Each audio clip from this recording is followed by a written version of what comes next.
ગુજરાત ચિકિત્સા સંસ્થાઓ રજીસ્ટ્રેશન સુધારા વિધેયક પસાર થયું। લેબોરેટરી, દવાખાના અને બ્લડ બેંક માટે રજીસ્ટ્રેશન હવે ફરજિયાત રહેશે। ખાનગી ક્લિનિકોએ પણ ફરજિયાતપણે રજીસ્ટ્રેશન કરાવવું પડશે। રજીસ્ટ્રેશનની અંતિમ તારીખ લંબાવીને 12/9/2026 કરી દેવાઈ છે। અત્યાર સુધીમાં રાજ્યમાં કુલ 41 લાખ રજીસ્ટ્રેશન નોંધાયા અને નિયમ ભંગ બદલ 10,000 થી 1 લાખ સુધીના દંડની પણ જોગવાઈ છે। રજીસ્ટ્રેશન નહીં કરાવનાર સંસ્થાઓને 3 નોટિસ ફટકારવામાં આવશે। 1,000 અને 2,000ની અલગ-અલગ રજીસ્ટ્રેશન ફી પણ નક્કી કરાઈ છે। તમામ મેડિકલ સંસ્થાઓનો ડેટા સરકાર પાસે રહે તેવો પ્રયાસ છે। વર્ષ 2022ના મૂળ કાયદામાં સુધારો કરી સર્વાનુમતે વિધેયક મંજૂર કરાયું।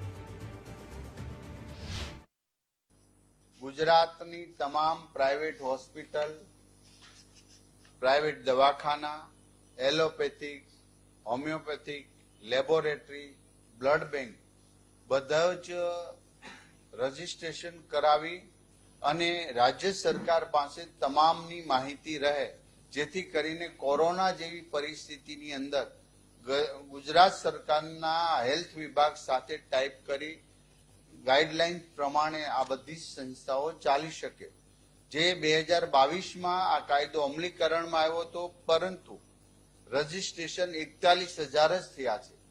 આ 1 લાખ ઉપર રજીસ્ટ્રેશન થાય એ હેતુસર તમામ પ્રકારે, જેથી કરીને રજીસ્ટ્રેશન થયેલી સંસ્થા બોર્ડ પર પોતાનું રજીસ્ટ્રેશન નંબર ગુજરાત સાથે ટાઈપ છે એ ટાઈપનું એ રજીસ્ટ્રેશન નંબર લગાવી શકશે, જેથી કરીને લેભાગુ તત્વો બની બેઠેલા ડોક્ટરો, ડિગ્રી વગરના ડોક્ટરો જે ક્લિનિકલ ચલાવી રહ્યા છે એ આપને ખ્યાલ આવી જશે કે આ રજીસ્ટ્રેશન સંસ્થા નથી।